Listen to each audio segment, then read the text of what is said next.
Olá, seja muito bem-vindo ao Business, a sua revista eletrônica de negócios, e vamos aos destaques da semana. O principal executivo da NVIDIA na América Latina explica ao Business como a empresa conseguiu superar o Google e a Amazon em valor de mercado.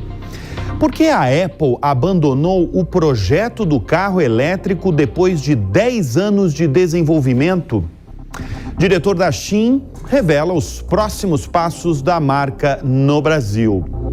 A BYD apresenta um carro elétrico para competir com Ferrari e a Lamborghini. E pela primeira vez, as vendas do Rolex superam o patamar de 10 bilhões de francos suíços. Eu sou o Bruno Meyer e o Business, o seu programa de negócios na TV, está no ar.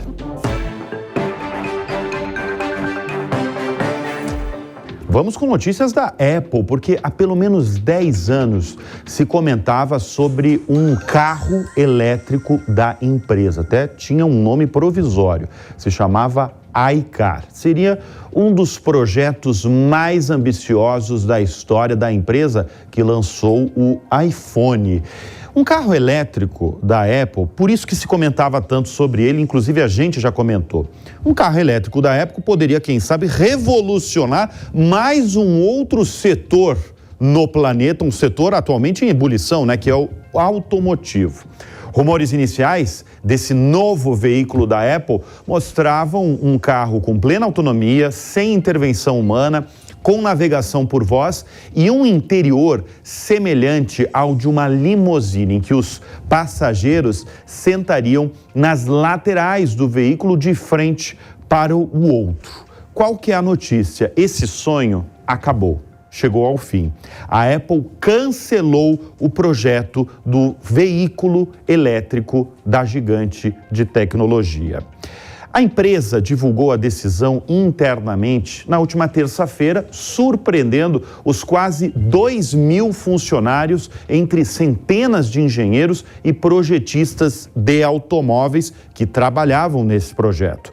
Dois dos principais executivos da área, é uma área chamada Grupo de Projetos Especiais, disseram aos funcionários que o projeto do carro elétrico começará a ser desativado gradualmente. E muitos funcionários da equipe automotiva serão transferidos para uma outra divisão. Qual divisão? Divisão, claro, da inteligência artificial. É a Apple apostando tudo na inteligência artificial, mais uma gigante de tecnologia aí com a AI no foco. Agora, a grande pergunta, né? O que aconteceu para uma decisão aí tão radical depois de 10 anos de desenvolvimento? Porque a Apple estava pensando em 2014 começou esse plano. Principal, a concorrência. Sobretudo de duas, a chinesa BYD e a americana Tesla, de Elon Musk, além, claro, de outras montadoras que fizeram com que esse projeto fosse revisto inúmeras vezes, com muitas mudanças sucessivas na liderança, até ter o cancelamento divulgado de forma integral. O que a Apple imaginava com esse carro? Ela imaginava um preço aí de cerca de $100 mil. Agora, os executivos, eles estavam se preocupando muito nos últimos tempos com a possibilidade de que esse veículo não fosse capaz de dar as margens de lucro que a Apple está acostumada a ter com os seus produtos, como é o caso do iPhone, né? Tem uma margem de lucro boa. A preocupação estava girando ali em torno era muito gasto, centenas de milhões de dólares por semestre, para um projeto que talvez não ia se concretizar financeiramente. Agora, o setor automotivo tem outro palpite. Comenta-se que a Apple, com isso, sinalizou que não acredita num mercado dominado por carros 100% elétricos e fala aí que os carros híbridos são a maior aposta daqui em diante. Isso é o que, pelo menos, duas pessoas do setor automotivo aqui do Brasil me contaram aí. Agora, o motivo não foi comunicado pela empresa, a Apple não se posicionou. O que a gente sabe até agora é que o sonho da dona do iPhone em ter o seu próprio carro, o iCar, chegou ao fim. E a NVIDIA bateu mais um recorde. A fabricante de chips já vale mais do que a Amazon e a Alphabet, a dona do Google. Só este ano valorizou 63% na Bolsa Americana. Ela já é a terceira empresa mais valiosa dos Estados Unidos, atrás apenas de Microsoft e da Apple. Nos últimos dias, mais um feito. Ela bateu a marca de 2 trilhões de dólares em valor de mercado. E os números divulgados do quarto trimestre mostram o quanto a empresa é a grande favorecida nessa corrida planetária da inteligência artificial. Eu tenho até os números aqui no telão do Business desse quarto trimestre, um lucro aí de 12 bilhões e 200 milhões de dólares, uma alta impressionante de 769%. Isso comparado com o mesmo quarto trimestre do ano anterior. E lembrando, eu falei da ação que está subindo, né? Em 2024, nos últimos 12 meses, a ação da NVIDIA subiu mais de 230%. Esse resultado aqui, olha, foi um resultado surpreendente, muito acima, inclusive, das projeções. O mercado financeiro já estava animado, mas ficou ainda mais animado. E o que explica o sucesso arrebatador da NVIDIA? Quem vai nos contar é o principal executivo da NVIDIA no Brasil, o Márcio Aguiar, que é diretor da empresa para a América Latina, a quem eu agradeço pela presença aqui no Business. Márcio, seja bem-vindo, você já esteve uma vez aqui no programa explicando a NVIDIA ao nosso espectador, ao nosso ouvinte, mas esses resultados aí do quarto trimestre que eu acabei de mostrar aqui no telão do programa, esse recorde aí de 2 trilhões de dólares em valor de mercado, uma coisa impressionante, né? Um valor que eu não faço ideia do que vale isso, 2 trilhões de dólares, superando a Amazon e Google. Isso se deve tudo a quê, Márcio? Seja bem-vindo ao Business. Bruno, obrigado aí a todos vocês aí pela audiência.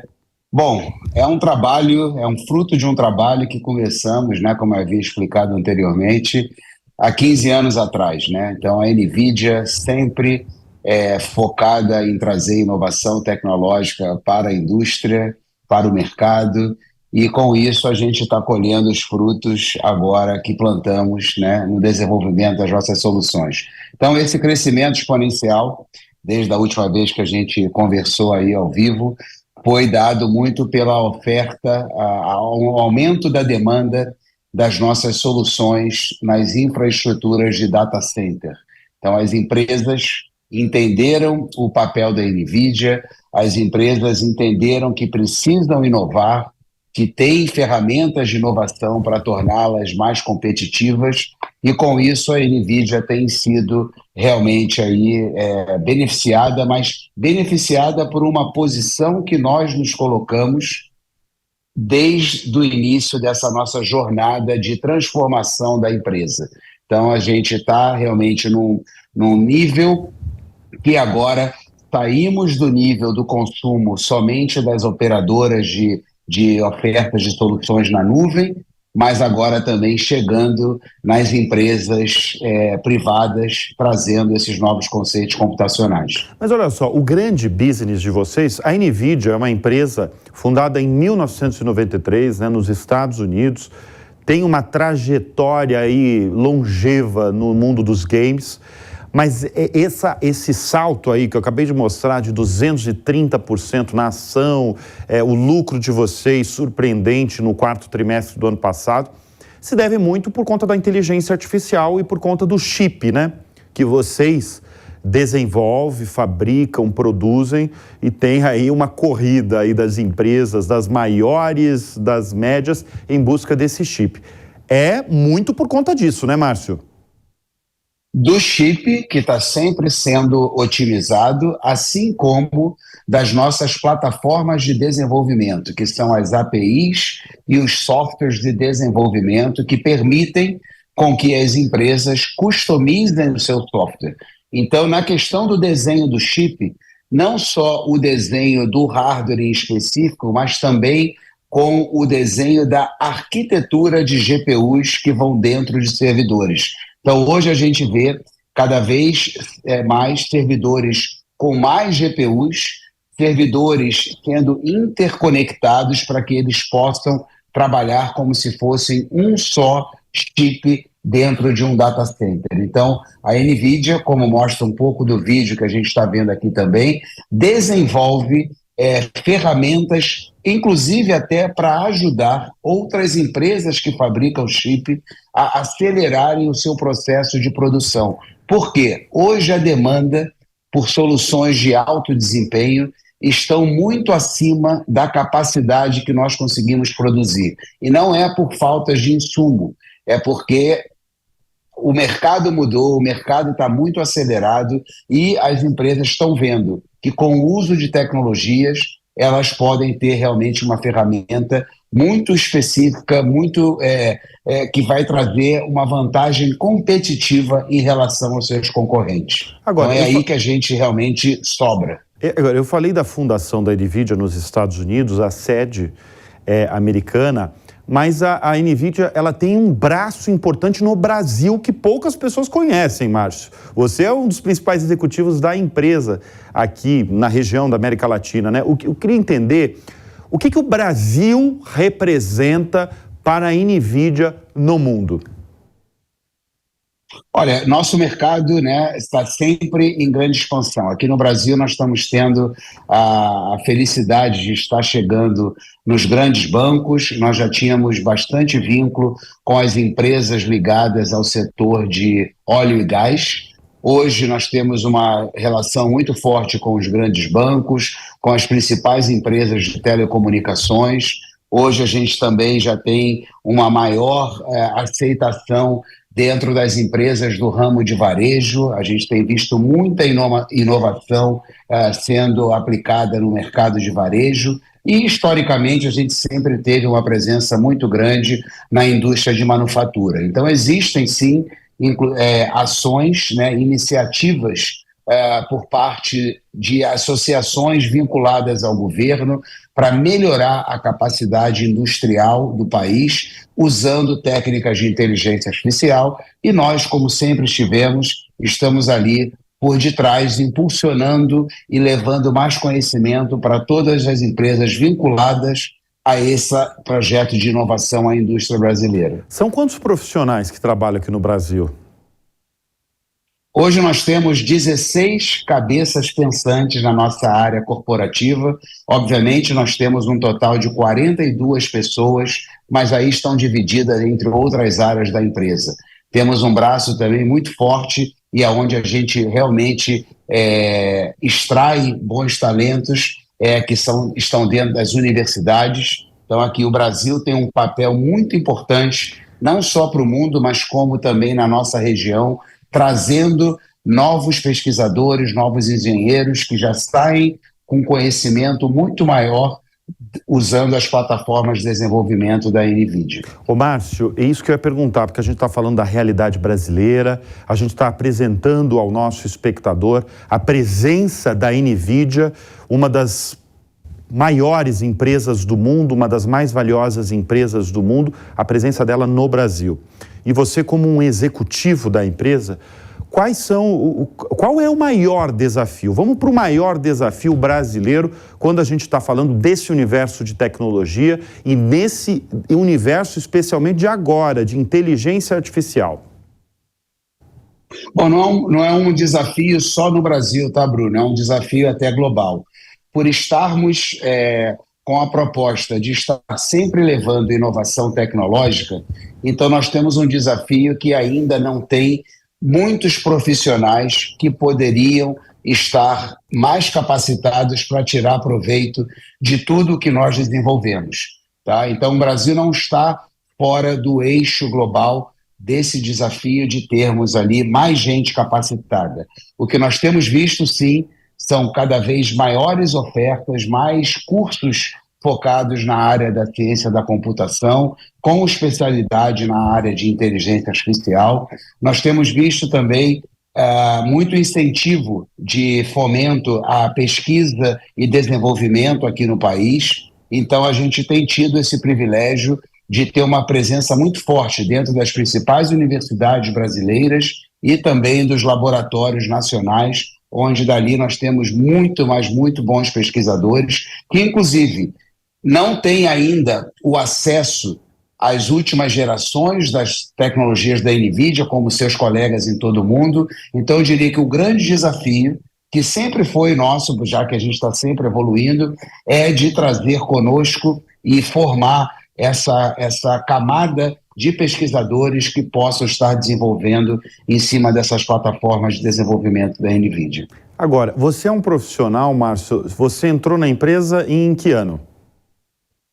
2010. 2010. Estou aqui há 13 anos e Ou a cada seja, 2 anos é uma nova empresa. Você talvez vai saber muito bem responder essa pergunta ou não.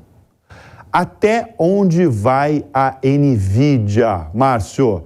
Está superando aí, superou a Amazon, superou o Google, está atrás apenas de Microsoft e Apple. Até onde vai esse sucesso aí da NVIDIA?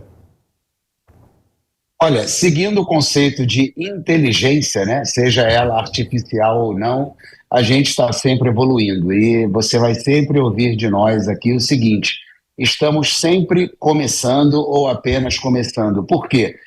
A indústria nos leva a vários novos caminhos, a vários novos desafios. Então, desde que o nosso CEO, que é extremamente ativo no nosso negócio, desenvolveu esse hardware, essa GPU, que ela serve para múltiplos propósitos, então a gente hoje está assim, com um mercado muito amplo. Por mais que tenhamos feito aí 60 bilhões de dólares no ano, esse é o mercado, Bruno, que a gente vê aí de um potencial de mais de 1 trilhão de dólares. Então nós vamos seguir trabalhando da maneira que a gente vem trabalhando desde o início, de uma maneira muito focada em continuar levando muito conhecimento para as indústrias, e com isso, muito que provável, o mercado, né, já sentiu que nós somos uma empresa séria, uma empresa muito ágil, e que temos esse compromisso, né, cada vez mais com as nossas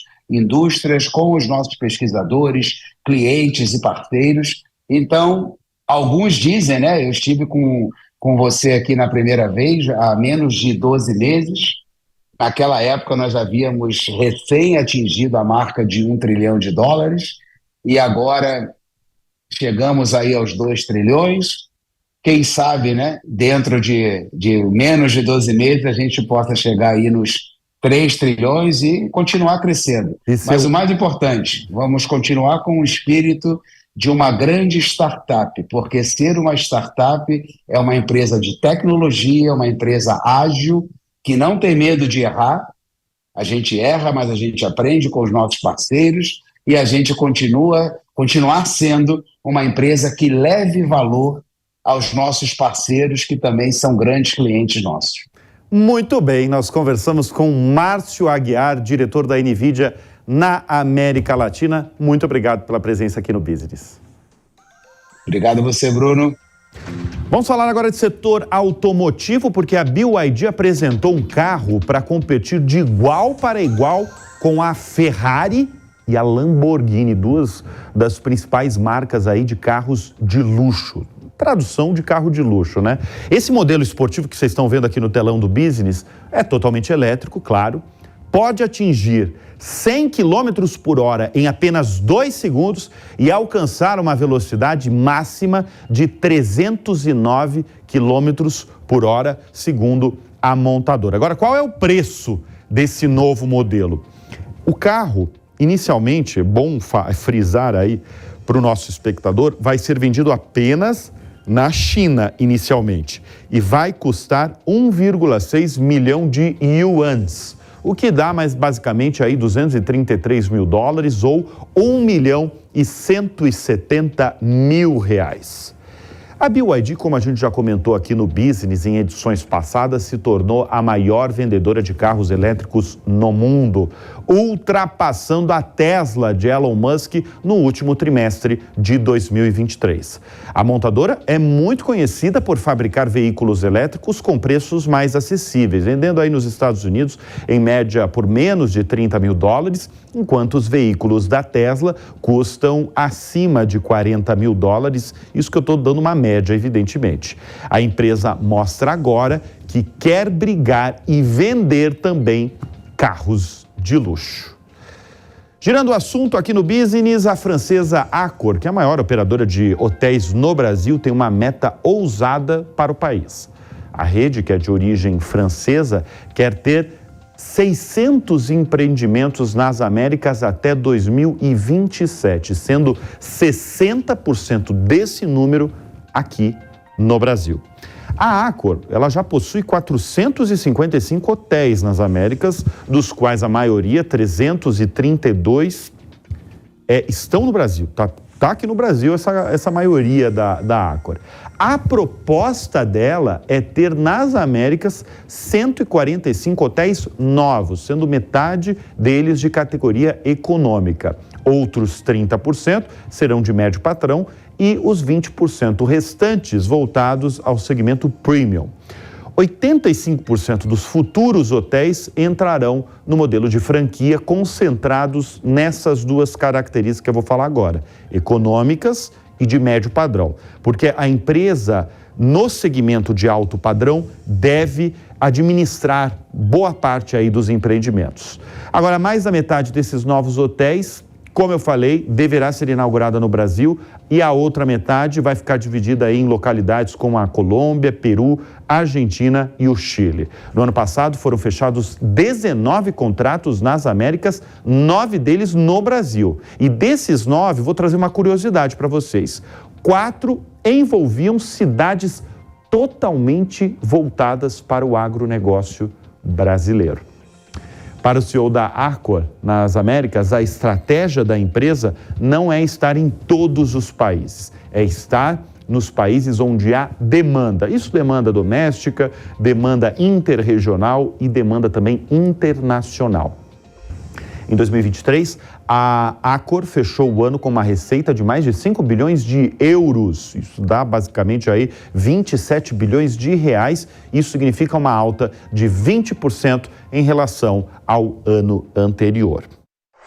A Shein anuncia uma expansão e investimento no marketplace para 5 estados, começando pelo Rio de Janeiro. O marketplace é o espaço em que vendedores locais comercializam os seus produtos no site da gigante asiática, muito famosa e conhecida no segmento fast fashion. E para falar dessa expansão no Brasil, nós vamos conversar agora com o responsável da Shein no Brasil para essa área de marketplace, que é o Raul Jacob, que é o diretor de marketplace da Shein. Raul, brigadíssimo pela presença aqui no Business. Quais são os objetivos dessa expansão aí para 5 estados brasileiros? Legal, Bruno. Primeiro, obrigado pelo espaço, um prazer estar aqui com vocês. A principal razão para a nossa expansão hoje é de uma demanda reprimida de vendedores que não conseguem usar a plataforma. O Marketplace é um projeto novo para a Shein e muitos vendedores têm o interesse de usar a plataforma para vender seus produtos, mas ainda a gente focou muito no estado de São Paulo. Agora a gente está melhor preparado e a gente começa então a avançar para outros estados e espero que um dia a gente consiga ter cobertura nacional. A gente já atende todos os clientes a nível nacional, mas hoje a gente faz o programa de Marketplace, o relacionamento com o vendedor hoje foi focado em São Paulo e a gente vai agora focar nesse ano na expansão para 5 novos estados, começando agora muito forte no Rio de Janeiro. Tem uma explicação pelo Rio de Janeiro, seu próximo aí? Sim, o Rio de Janeiro tem uma concentração já de comércio, empresas que trabalham com comércio eletrônico muito forte. Então faz sentido que a expansão comece ali para a gente já atender um número grande de lojistas que têm interesse. E os outros estados? Quais são, em primeiro lugar, os outros estados escolhidos por vocês? E por que esses estados, que eu sei que tem Santa Catarina, sei que tem Minas Gerais, por que vocês escolheram esses estados?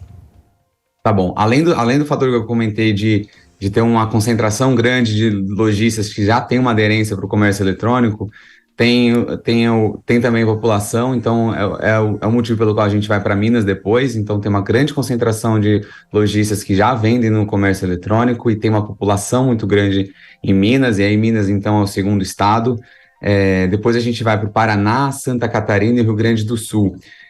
Muito também, o outro fator é pela proximidade de São Paulo. Hoje a gente faz a consolidação dos produtos nos nossos CDs em São Paulo. Então, em termos de eficiência para a empresa também faz sentido com que a gente comece a expansão mais próximo de São Paulo, junto com esses outros fatores que eu comentei com você. Ô Raul, você comentou que o Marketplace é um braço de negócios da Shein novo, né? Hoje a Shein, ela se divide, tem a venda de produtos importados, tem a produção nacional e tem o Marketplace, que você é o diretor. O que faz esse Marketplace? Como é que é como na real é a ligação dos vendedores locais, por exemplo, de São Paulo, agora do Rio de Janeiro, de outros estados, com a Shein? E como é que a Shein ganha nessa, vou chamar de intermediação entre o vendedor e o cliente? Exato, é exatamente esse termo que gera a nossa receita, né? A intermediação das vendas dos vendedores.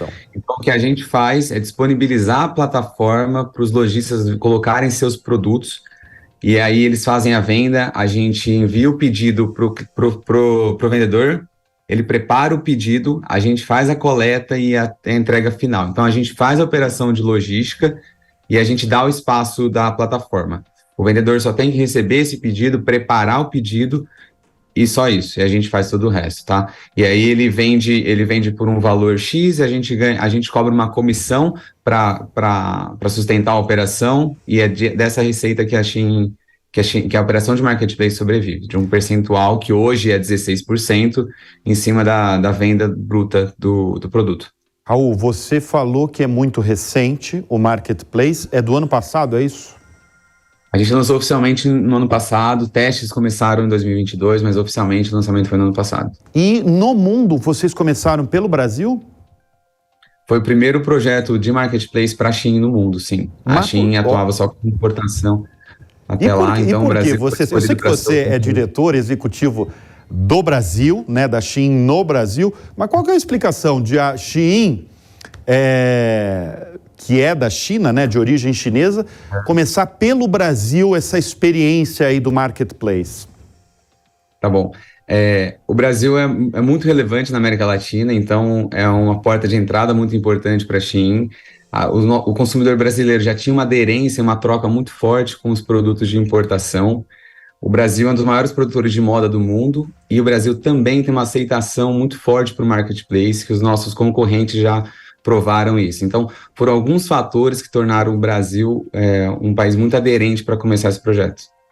Bom, e com essa novidade que vocês apresentam e você fala agora no business, quais as expectativas aí da empresa mesmo com esse investimento e com a expansão, repetindo, começando aí pelo Rio de Janeiro e seguindo aí para 5 estados brasileiros, depois de se estabelecer bem no estado de São Paulo? Exato. Hoje a gente já, com o estado de São Paulo, com o que a gente fez até agora, a gente já tem 55% de participação nas vendas da empresa. Então, o Marketplace, que é um dos três braços de negócio na Shein no Brasil, já representa mais de metade das vendas da Shein Brasil. E a ideia com a expansão para os outros estados é não só conseguir atender, como eu comentei antes, os lojistas que têm interesse estão desesperados, ansiosos para começar a vender na Shein, a gente quer conseguir atendê-los, mas também proporcionar o crescimento para a empresa, que com eles, a gente cresce junto com eles, tá? A gente consegue, junto com os vendedores, crescer o mercado de moda, mas não só moda. Hoje a Shein atende diversas categorias, decoração, acessórios, calçados, então a gente consegue explorar muito o potencial dos lojistas brasileiros e a empresa cresce com eles, né? Acho que é esse o principal motivador dessa expansão. A gente consegue fazer com que o país cresça, a gente se coloca como uma empresa que quer apostar e investir no Brasil, quer continuar crescendo aqui, mas também proporcionar crescimento para a empresa. Então, o número de lojistas na plataforma é muito importante para a gente, e essa expansão está, obviamente, relacionada a isso. Muito bem. Obrigado, Raul Jacob, diretor de Marketplace da Shein. Obrigado pela presença aqui no Business. E um dos homens mais ricos do mundo, o francês Bernard Arnault, quer ser dono também de veículos de mídia. Nós estamos falando aí do conglomerado de luxo LVMH, dono, por exemplo, da Louis Vuitton, que está em negociações avançadas para comprar a revista Paris Match, uma das principais publicações europeias focada muito na cobertura de celebridades e de reportagens fotográficas. A Paris Match faz parte do grupo Lagardère. Esse não é um ambiente novo para o CEO do grupo francês Bernard Arnault. Ele já é proprietário dos jornais Le Parisien e Les Echos e é acionista da própria Lagardère. O LVMH é o conglomerado de luxo que comanda marcas extremamente conhecidas como Louis Vuitton, como eu falei, a Tiffany e a Sephora. A possível venda da Paris Match acontece justamente no momento em que o grupo de mídia sofreu uma queda de 9% no faturamento. O grupo de mídia confirma que recebeu uma oferta do grupo LVMH para comprar a Paris Match. E o Conselho de Administração decidiu entrar em discussões exclusivas com a LVMH. E agora vamos falar da principal marca de relógios da Suíça que vem ganhando participação no mercado. A Rolex superou as vendas pela primeira vez no patamar de 10 bilhões de francos suíços, o equivalente a 11 bilhões e meio de dólares no ano passado. A marca produziu 1.240.000 relógios no ano passado, com vendas de mais de 11 bilhões de dólares. A fabricante com sede em Genebra tem agora uma fatia de pouco mais de 30% do mercado varejista. A marca de relógios Tudor, de preço mais baixo, que pertence à mesma fundação da Rolex, teve vendas de cerca de 620 milhões de dólares. De acordo com um relatório do Morgan Stanley, a marca Rolex continua sendo a número 1 incontestável no setor de relógios de luxo, com vendas maiores do que as das 5 concorrentes, como a Cartier e a Patek Philippe. E com isso o Business vai ficando por aqui. Eu sempre agradeço a sua audiência, a sua confiança. Sempre reforço que nosso encontro é aos sábados, às 15h, com uma reapresentação aos sábados, às 11h30 da noite. Tenham todos um ótimo final de semana e sempre bons negócios no radar. Até a semana que vem. Tchau, tchau.